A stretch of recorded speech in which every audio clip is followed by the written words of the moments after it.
जय राधा माधव कुंज बिहारी।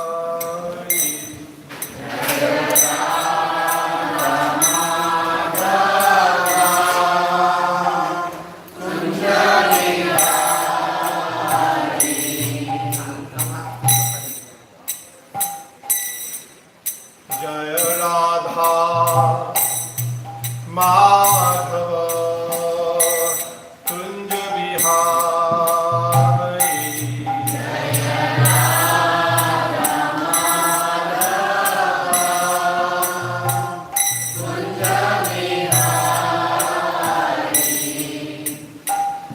गोपी जन वल्लभा गिरिवरधारी।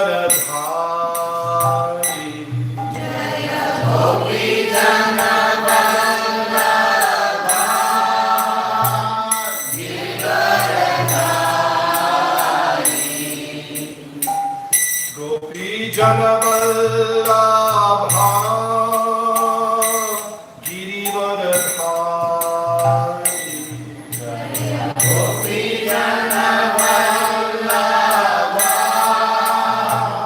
गिरिवरधारी।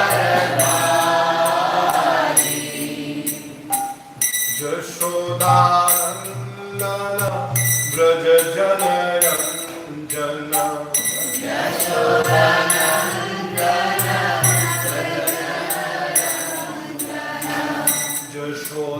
यशोदानंदन ब्रज जनरंजन।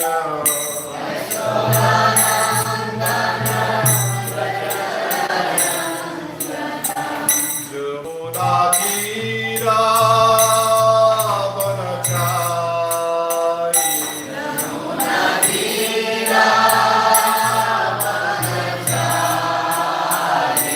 यमुना तीरा वनचारी।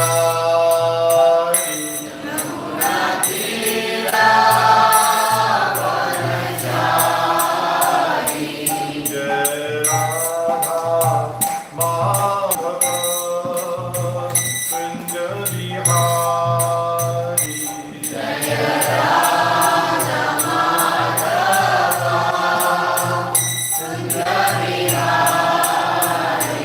जय राधा माधव कुंज बिहारी।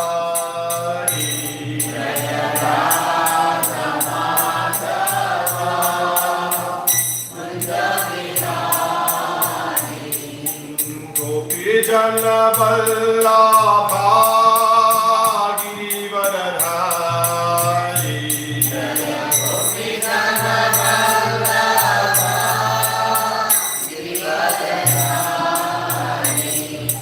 गोपी जन वल्लभा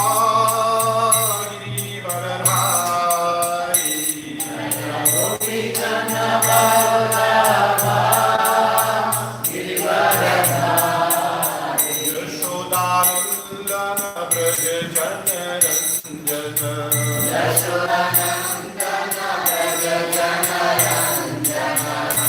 यशोदानंदन ब्रज जनरंजन।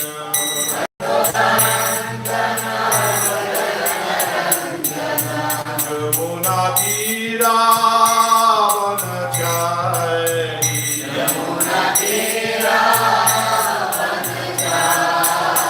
यमुना तीरा वनचारी।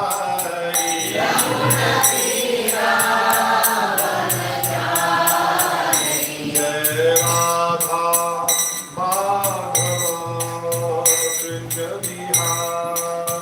जय राधा माधव कुंज बिहारी। जय राधा माधव कुंज बिहारी। जय राधा माधव कुंज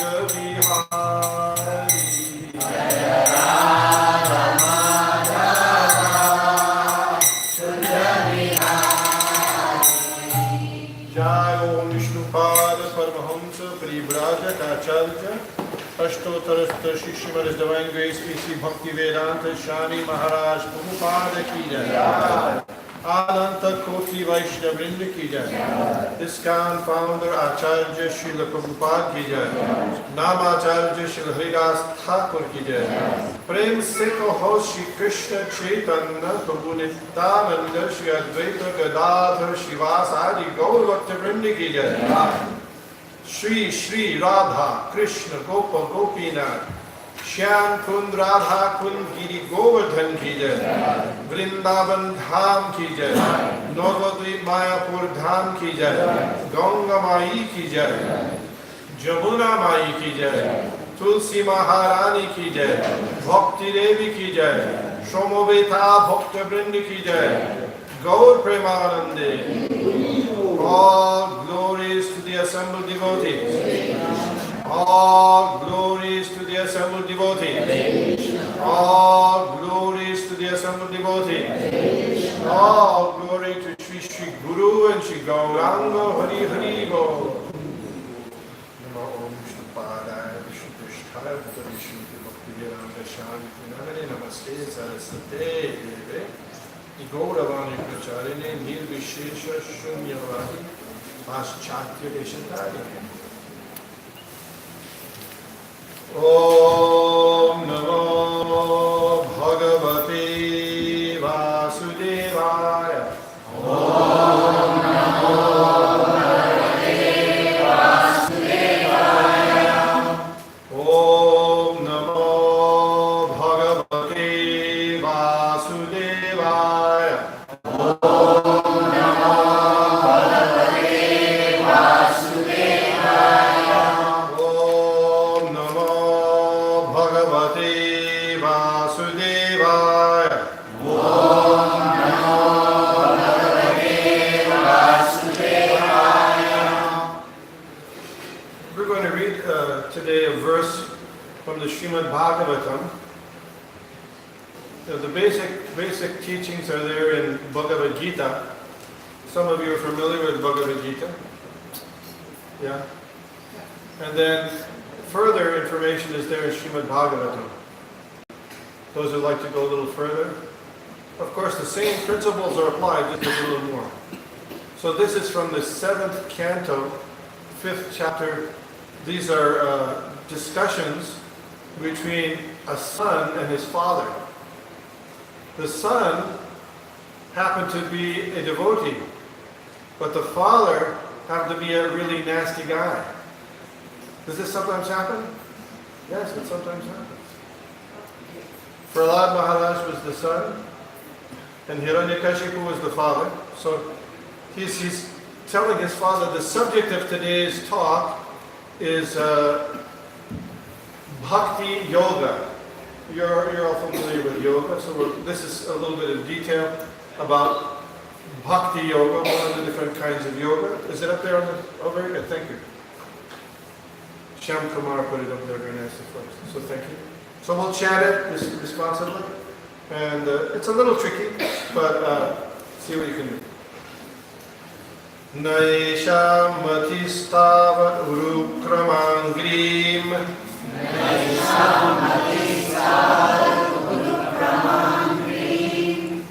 By the way, I'm going to call on you. I'm not going to ask for raising hands today. So that's just to make sure that you're paying attention. Naisham Matistava Urukramangrim.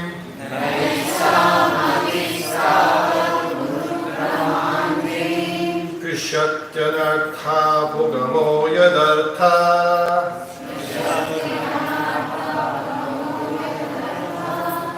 Sprishyatyanartha Bhugamo Yadartha.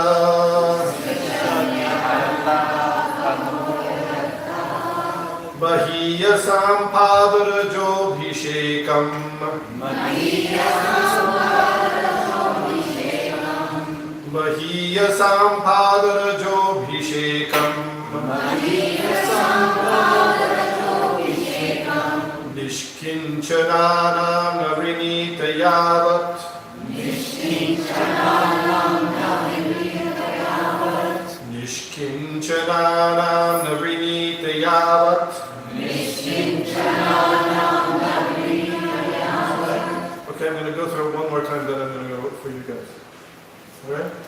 This warning. Give me a warning. Naisham matistava urukramangrim.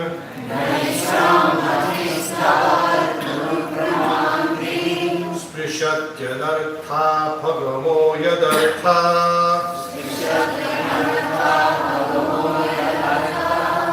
Mahiyasam padarajobhishekam.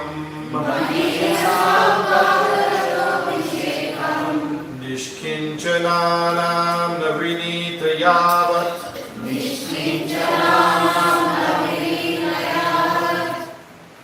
Surya Kolulu.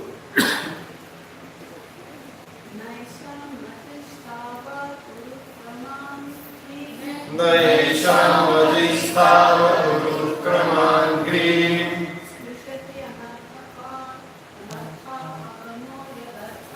Sprishyatya yartha padamo yadartha.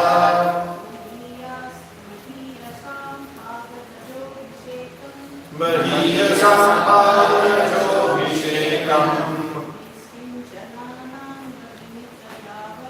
Nishkinchananam navrinitayavat. Suresh. Naisamatis-tavat urukramangrim. Yes. Naisham matistava urukramangrim. Prati arata pagamo yat arata. Sprishyatya nartha bhagamo yadartha. Mahiyasam padoracho vishekam. Mahiyasam padarajobhishekam. Nisikanchananam na vrinta yavat. Nishkinchananam navrinitayavat. Shyam Kumar. Naishamati savadurukramangrim. Naishamati savadurukramangrim. Yashyatanartha-pagamo yadartha. Sprishyatya nartha bhagamo yadartha. Mahiyasam padarajobhishekam. Mahiyasam padarajobhishekam.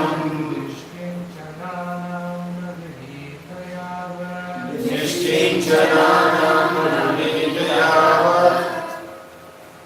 Mother Revati.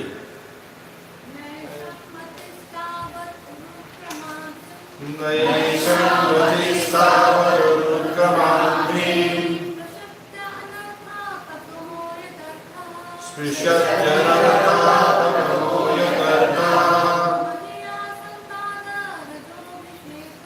Mahiyasam padarajobhishekam. Nishkinchananam navrinitayavat.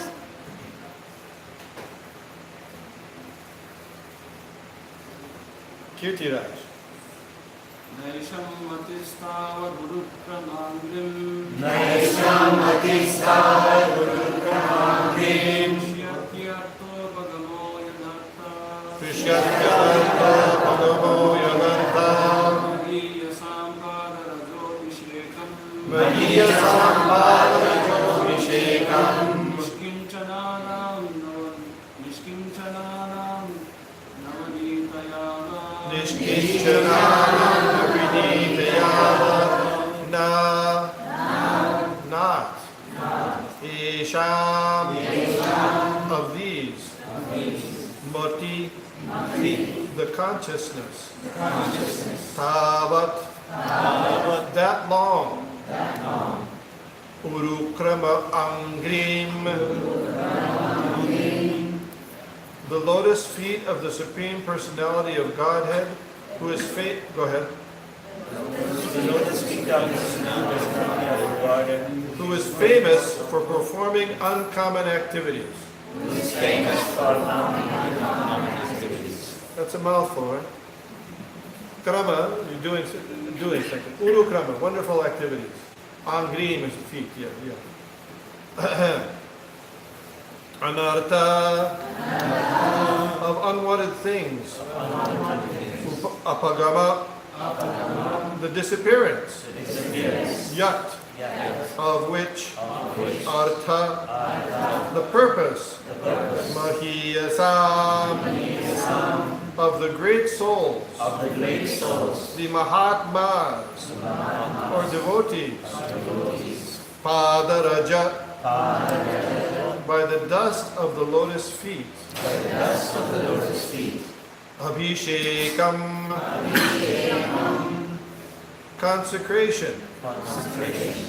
Some of you are familiar with that word Abhishekam, right? Yeah? What do you know? Huh? So Abhishekam, watering or bathing the Lord with water. Oftentimes the bathing is, we say Abhishekam, but the purpose of the Abhishekam is for consecration also. Yeah, so it's a special bath. Usually ordinary people take snan, but the Lord is Abhishekam. Okay. Nishkinchananam, of devotees who have nothing to do with this material world.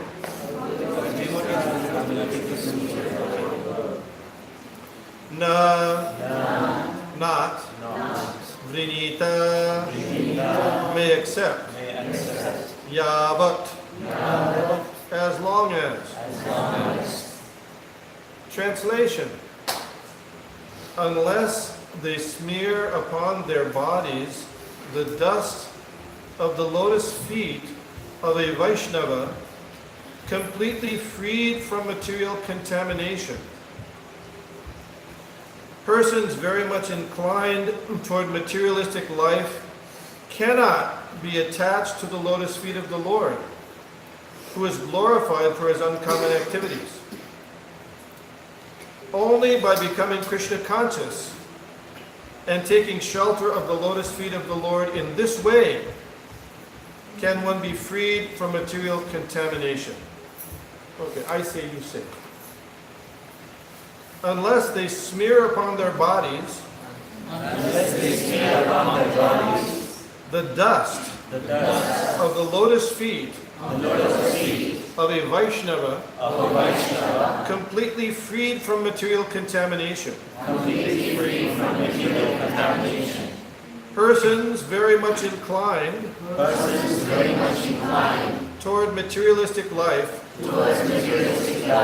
cannot be attached to the lotus feet of the Lord, who is glorified for his uncommon activities. Only by becoming Krishna conscious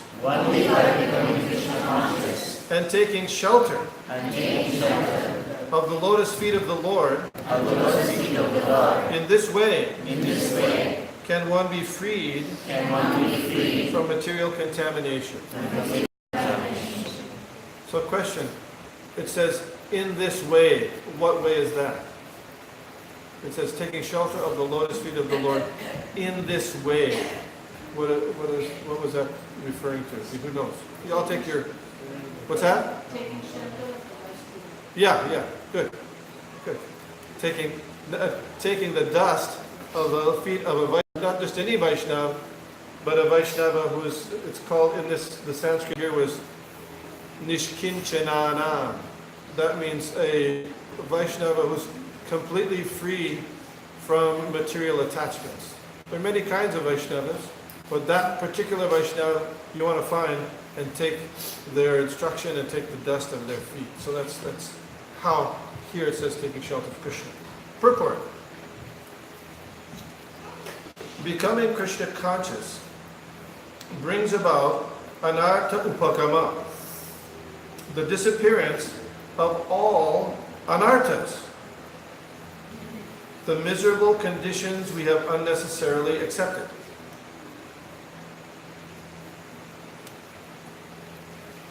The material body is the basic principle of these unwanted miserable conditions. The entire Vedic civilization is meant to relieve one from these unwanted miseries. But persons bound by the laws of nature do not know the destination of life. As described in the previous verse, Isha Tantriyan Urudamni Badha. they are conditioned by the three strong modes of material nature. The education that keeps the conditioned soul bound life after life is called material education. Srila Bhaktivinoda Thakur has explained that materialistic education expands the influence of Maya. Such an education induces the conditioned soul to be increasingly attracted to materialistic life and to stray further and further away from liberation from unwanted miseries. One may ask, why highly educated persons do not take to Krishna consciousness? The reason is explained in this verse. Unless one takes shelter of a bona fide, fully Krishna conscious spiritual master, there is no chance of understanding Krishna. The educators, scholars, and big political leaders worshipped by millions of people cannot understand the goal of life and take to Krishna consciousness, for they have not accepted a bona fide spiritual master and the Vedas. Therefore, in the Mundaka Upanishad 3.2.3, it is said, Nayam Atma Pravachanena Labhyo Namedhaya Nabhuna Shrutena. One cannot become self-realized simply by having an academic education, by presenting lectures in an erudite way, or by being an intelligent scientist who discovers many wonderful things. One cannot understand Krishna unless one is graced by the Supreme Personality of Godhead. Only one who has surrendered to a pure devotee of Krishna and taken the dust of his lotus feet can understand Krishna. Om Jnana Timirandhasya Jnananjana Shakaya Chakshudunmilitam Jena Tasmai Shri Gurave Namaha. Jai Shri Krishna Chaitanya Prabhu Nityananda Shri Advaita Gadadhar Shivashadi Gaur Bhaktavrinda. Hare Krishna, Krishna Krishna, Hare Hare. Hare Rama, Rama Rama, Hare Hare. We are supposed to talk today about Bhakti Yoga. There are different kinds of yoga. You know what? Do you know some of the kinds of yoga people talk about? Yes. Gyan yoga. Or Dhyan yoga also, meditation, yeah. Karma yoga, Ashtanga yoga. According to the Yogeshwar means the person who's the controller, the Ishvara of yoga. All those kinds of yoga culminate in Bhakti yoga. So, Bhakti yoga, to translate, what does Bhakti yoga mean? What does Bhakti yoga mean? Devotional service. I don't know if you were here about 6 months ago when the politician came to speak. Were you there when they came? Were you there? Yeah. And so the politician came and well, there was two politicians, but they wanted to address the congregation, and they were talking about devotion was such an important thing, right? Devotion is an important thing. But devotion to whom? Or to what? Usually we think, a person is a devoted family man, or devoted wife, or a devoted citizen. We're not talking about that kind of devotion. Those are all very nice, but that's not going to bring one to the level of spiritual consciousness. In some Indian prayers, they say, Tum Puran, Tum Paramata, Tum. But do you know who the two is? That's the question. So, according to Bhagavad Gita, the person to have devotion to is Krishna, the Supreme Personality of Godhead. We can have devotion to our nation, or to our community, or, they have Irish festivals. We probably have Gujarati festivals and Punjabi festivals. We do Bhangra, and isn't it? And everybody enjoys those things. Huh? Yeah, Punjabi. Yeah. So the thing is, we might have devotion to our certain community, but we love our community, but we cut the throat of the other community, or we cut the throat of the animal. This is so. We in the human form of life, we are looking to see where we can repose our devotion and our love, so that we can free ourselves from misery. We can free ourselves completely from disturbances. And that's where the idea of bhakti comes from. By reposing our love and our devotion to the Supreme Personality of Godhead, so many things occur. These are described by Rupa Goswami in a book called The Nectar Devotion. I don't know, some of you may have read The Nectar Devotion. It's also called the Bhakti Rasamrita Sindhu. Anyway, in that book he describes the benefits of Bhakti Yoga. Now, there's a lot of different propaganda that's out there. That it's really important to do kinds of devotion to every other thing. Sometimes you've heard this thing. Madhava Seva is Madhava. Have you heard that before? You've never heard that before? That's very common.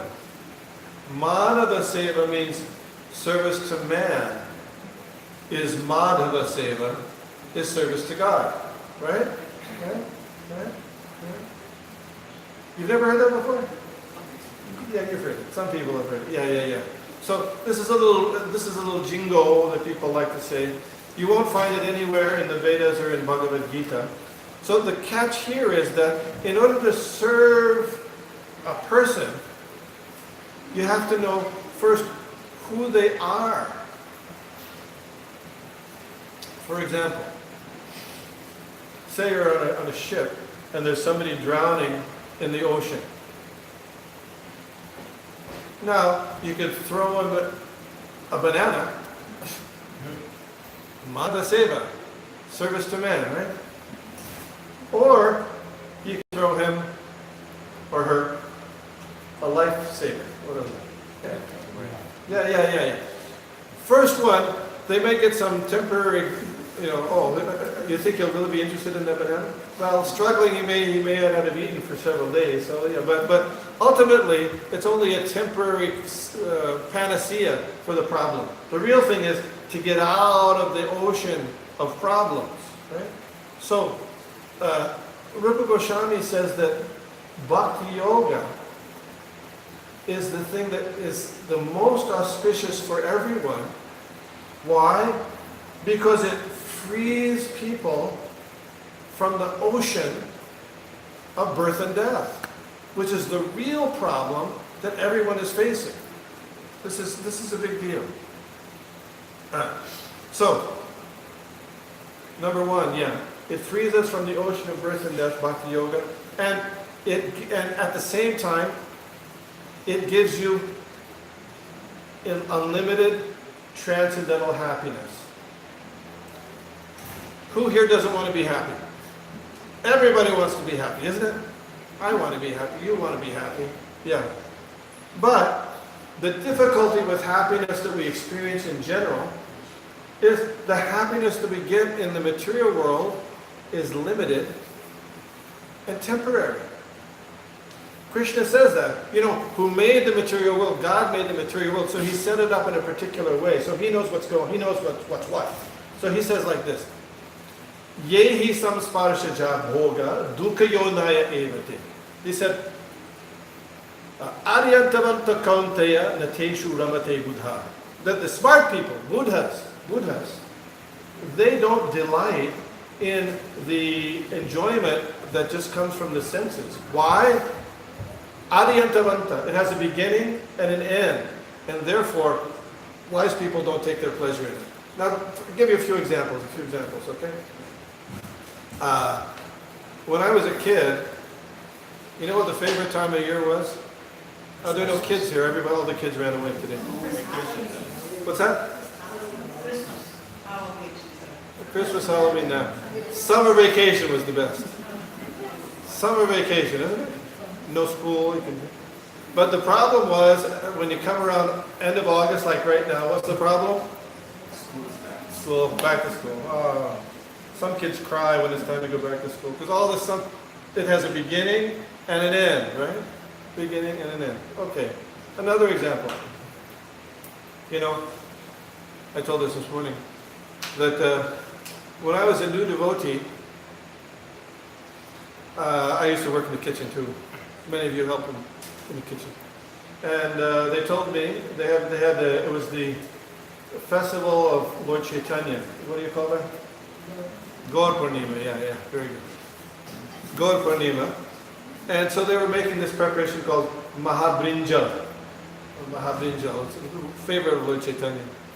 And they put in tomato and brinjal is what? Eggplant. And what's another thing they put in is saag, spinach. So I was a new guy, so they said, here you go, wash the spinach. And they gave me a bushel of spinach. And so I thought, okay. So I put it in a colander, and I put it under the spigot to wash it that way. And I say, okay, here it is, it's washed. And they made the Mahabrinjal. And you know what happened? You know what happened? Yeah, there was sand in it. Why? Because I didn't know how to do it right. You know, to wash spinach, or anytime you want to wash a vegetable, you got to fill up the sink with water and put it in there and dump it, and all the sand goes to then you take it off the top. Lettuce, all those things. You do it that way. I didn't know. I was a new person. So then, I was hoping.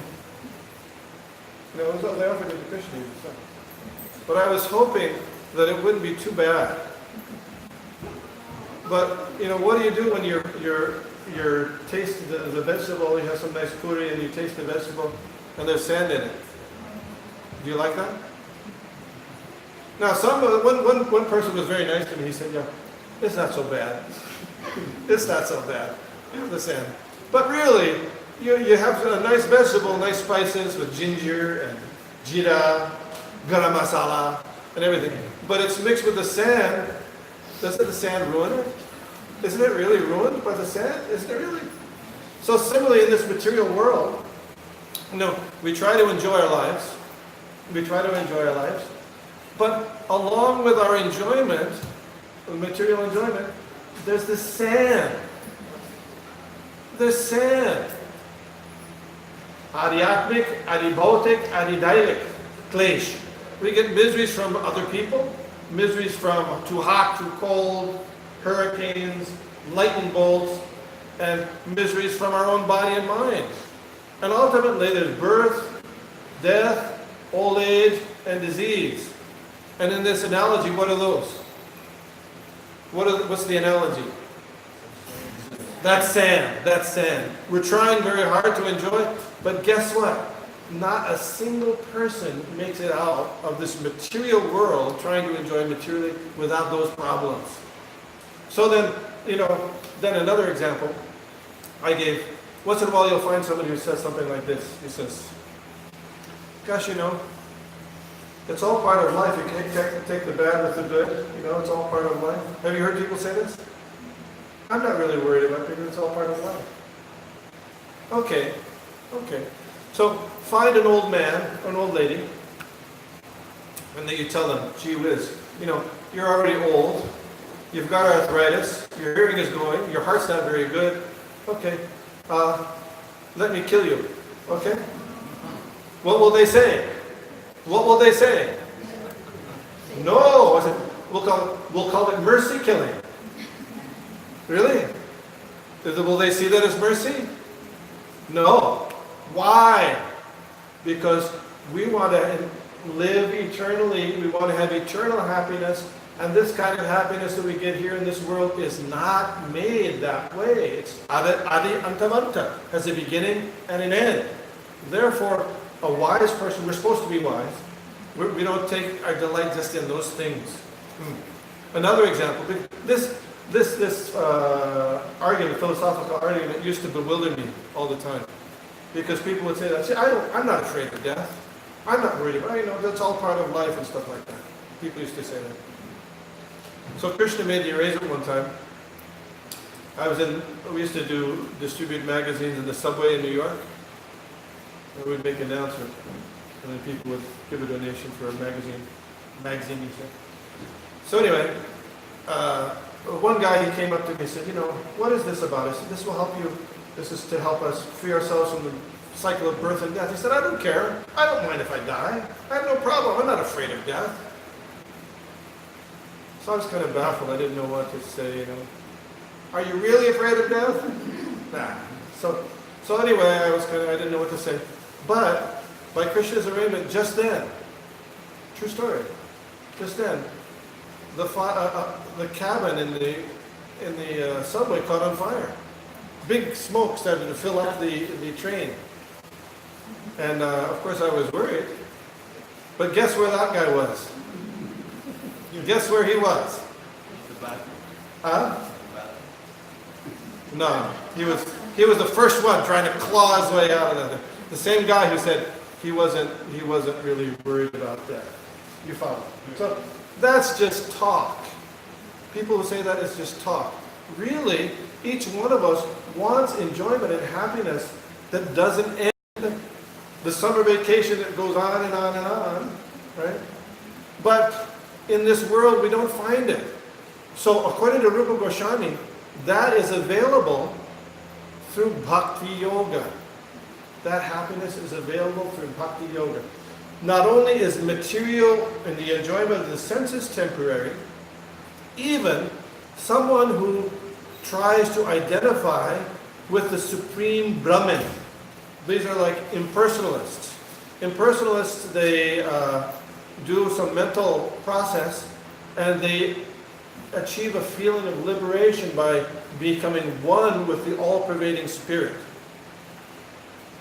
There's a certain enjoyment in that, a certain freedom from misery. This is called Sayujya Mukti.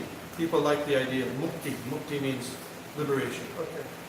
Well, the same author who was saying this, Prahlad Maharaj, he said, well, the happiness that you get from that kind of mukti is like the water in the hoof of a calf after it rains. Have you ever seen in the field, you can imagine even if you haven't seen it, there's water that goes into the calf's hoof bed, compared to an ocean of happiness that you experience in Krishna consciousness, in Krishna bhakti. Very interesting, very interesting. Someone who's actually knows, who's actually experiencing it. That's what he said. Comparatively, which is more? The happiness that you can get from Krishna bhakti. Okay, so we're talking about bhakti yoga. The first thing was it's developing love, a loving relationship toward the Supreme Personality of Godhead. It gives you unlimited access to unlimited pleasure. And the next thing we'll say about bhakti yoga, which is very interesting, is it's your natural function. Your natural function. Now, people nowadays, you'll hear, certain philosophers say, like, I don't know, Ben Franklin. I think I have it here. Yeah. There are three things that are extremely hard: steel, a diamond, and to know yourself. Right? Okay. These are some quotes here. Most of the conflict you have in life exists because you are not in alignment, not being true to your real self. I found power in accepting the truth of who I am. It may not be the truth that others accept, but I cannot live any other way. How would it be to live a lie at every minute? Are we living a lie? It's a very nice, these are certain philosophies. Don't live, living a lie means you're not living your true, authentic self. So anyway, I have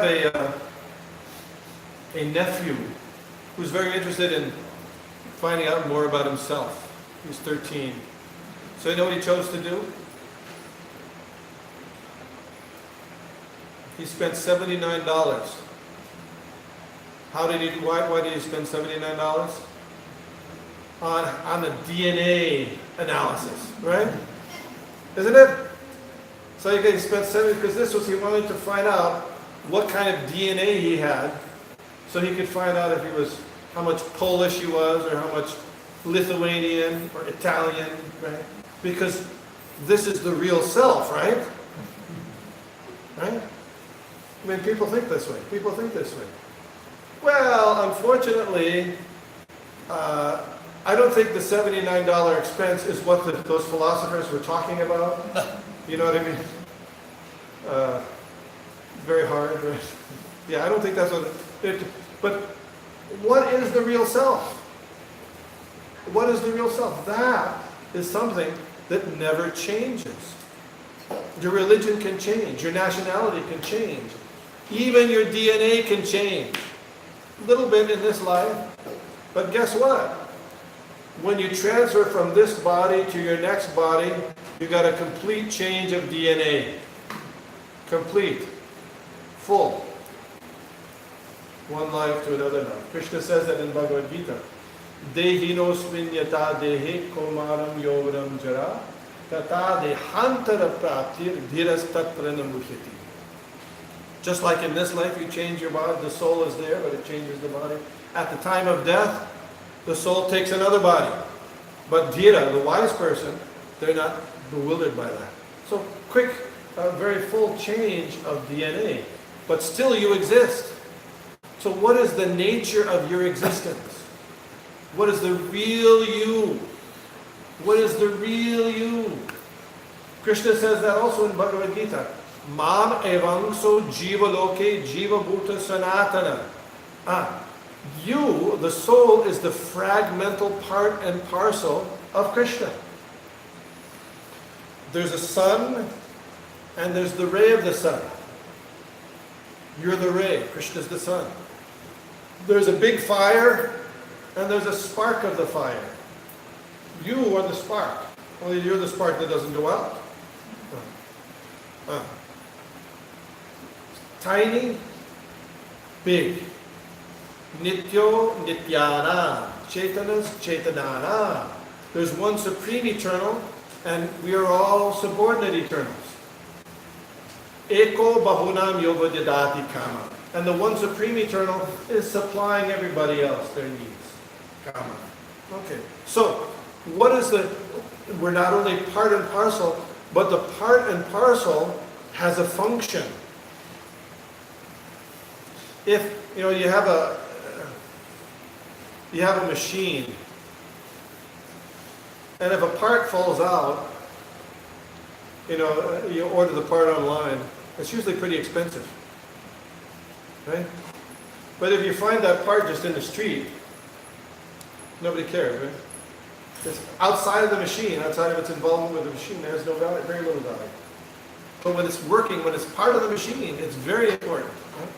So we, the living entity, Lord Chaitanya said this, very interesting. Jiva Swarupoi.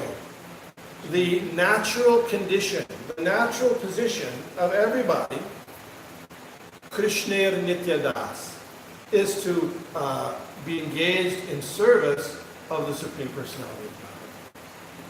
Jiva Swarupoi, Krishna, eternally. Krishna Nityadas.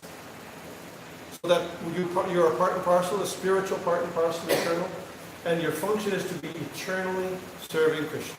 Very nice. So then, how can you get to know how to serve Krishna? How do you can learn Bhakti Yoga? That's the next point. What's that?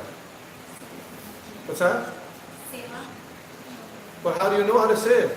How do you know how to do seva? Huh? Yeah, that's where it says here. You have to approach someone who's a devotee, a nishkinchanana, who's free from material attachment, and learn from them, just like an apprentice learns a trade. So you learn from a person who has that connection fully with Krishna. And you take the dust from their lotus feet on your head and say, can I do some service for you? And the beginning part of that service, you know what the beginning part of that service is? To hear from them. To hear from them. Lord Chaitanya was discussing with Ramananda Roy, and the question was, what is the goal of life and how can you attain it? What is the goal of life? Very good question, right? And how can you attain it? So Lord Chaitanya was asking Ramananda Roy a question. So Ramananda Roy was giving various opinions. He said, well, Varnashram, Dharma, you follow it and give the result to God. And you know, Lord Chaitanya said, nah, that's external. So he went many, many different things. He even quoted Sarva Dharman Parityajya Mam Ekam Sharanam Braja. Surrender to Krishna. And you know what Lord Chaitanya said about that? External. He said it was external. Then Ramananda Roy said, give up your practice of speculating all the time and just trying to figure everything out, and simply hear from a bona fide Nishkinchananam devotee. And that will be the process that gets you free from, to get you started on the path of devotional service. And so Lord Chaitanya said, yes, now go further. Now go further. So it's so nice that we get a chance to come here in the temple to hear about Krishna consciousness. Especially, we like to read directly from Srila Prabhupada's books because that's coming directly from him. Srila Prabhupada said, well, you know, this Hare Krishna movement is unique because it's based on the teachings and the example of Srila Prabhupada. So it's incumbent upon us, if we like to get spiritual advancement, according to Prahlad Maharaj, let's take the dust of his feet, put it on his head, our head, and what does that mean? It means hear what they have to say, and then try to follow the example. Of course, you have to know what that is, so you have to do a little study. Every little commercial. Every Thursday, we read about, that's the Prabhupada Day, we read about how Prabhupada did devotional service. It was unforgettable. I mean, we read Bhagavad Gita, we read Mahabharata, we read other things, Srimad Bhagavatam in the morning, but also on that day, we study how Prabhupada did things. Lord Chaitanya, Lord Chaitanya is an avatar of Krishna. But Lord Chaitanya came in the mood of a devotee and the garb of a devotee, the color of a devotee, to demonstrate how to do devotional service. Because people get misdirected all the time. They get off on tangents. Yeah? So you know what Lord Chaitanya did? Showed us how to do devotional service. You know what he did? What's that? Yeah, and what did he do? Yeah, most of the time you turn around and you read about Lord Chaitanya, every night he's chanting Hare Krishna with his devotees. And then he took sannyas, and when he took sannyas, you know what he did when he took sannyas? They had a big Harinam. And then he went to Jagannath Puri, where they have Lord Jagannath. And what did they do when he went to Jagannath Puri? He chanted Harinam. And what did he do when he traveled throughout southern India and came up all over India for 6 years? What did he do? Guess. Chanted the Hare Krishna Mahamantra. So that was a big, main thing. So, and then Srila Prabhupada, following in the example of Lord Chaitanya, even more recently, did similar things. Why do they say this is the Hare Krishna movement? So important. chanting Hare Krishna. You can chant individually, japa, or you can chant together. Both are good. Of the two, together is even more good. Sankirtan. Okay. Thank you very much. Hare Krishna. Hare Krishna. Questions? Comments? It's 25 after. I'm supposed to end at 25. I know people don't know this, but it's okay. Questions? Comments? Corrections? It's okay. Clarification? Yes. When you listen to the Mama mantra, music, that's chanting if you're singing along during the day. Does that count as chanting? Yes, that's very good. I mean, hearing and chanting go together. As much as you can, chant along, but if you can't, the hearing is also good. Hearing is very good. Yes. I mean, everybody, you're driving to work mostly. Sometimes you're going in the train, people. So one of the very great advantages of, even though Kali Yuga has so many problems, one good thing is you can have this recorded kirtans and you can listen. Like in Mike, I have a place. So every go I have Prabhupada lecture always on the thing, always. So you get regular hearing of transcendental sound, and it keeps you away from Maya, at least a little bit for sure. Very good. Other question. Yes, sir. Dave. How do you know, like, when you are doing the bhakti yoga, like, what stage are you? Are you still elevating it? Are you still following the same? Supposed to follow the same? Like, is your stage goes up? Yeah, there's different stages. There are different stages of bhakti yoga. They're called Adal, Shraddha, Tata, Sadhu Sangha, Ta, Bhajana Kriya. There are different stages. Generally speaking, though, you can measure your progress in Krishna consciousness by how much you're feeling spiritually happy and how much your material desires are going down. When you eat, nobody has to tell you, oh, you're satisfied now, right? Because you're full. Yeah, you don't feel like eating anymore. So similarly, as you progress in Krishna consciousness, it'll be something you self-realize. Yeah. And it's also shown by how much the influence of material energy is less on you.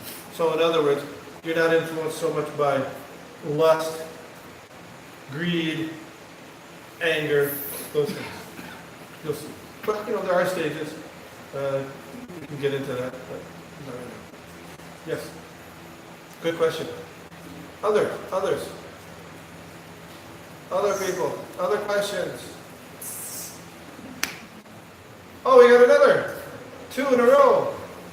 So, say suppose that everybody, all the devotees, are they on the same category, or they are like on the different categories, or they should be like follow the different? Well, the way we treat people, Je bhaje, se boro. You know this is Lord Chaitanya was asked, what is a Vaishnava? So, anyway, Je bhaje, so it means anybody who worships Krishna or chants Hare Krishna, they're great. So we offer our respects to them. Se boro, abhakta. Non-devotees, not so much. But anyway, all the devotees we offer respect. All the devotees we offer respect. And it's between them and Krishna who's more advanced. I don't know. I really don't know. But from our side, we want to treat everybody with respect because anybody who's worshiping Krishna, they're special. They're special. All of you people who came here today, I'm not being liberal and say this, it's confirmed by Lord Chaitanya. You are special because you came here today. Very good. I'm buttering you up a little bit, but that's okay. Yeah, that's great. Yeah, very good. And if we take the opportunity to study and understand and practice more and more, then the result is you'll become advanced. And you know what happens when you become advanced, a little bit advanced in Krishna consciousness? I don't know this, but I've heard it said. you actually become humble. You know, everybody, we all want to get recognized for whatever you do and get a pat on the back and say, oh, this person's a really good person. But we realize that we're actually very insignificant if we make some progress in Krishna consciousness. Well, I'll tell you, if I get to that place, I'll tell you. Okay. Thank you very much. Hare Krishna.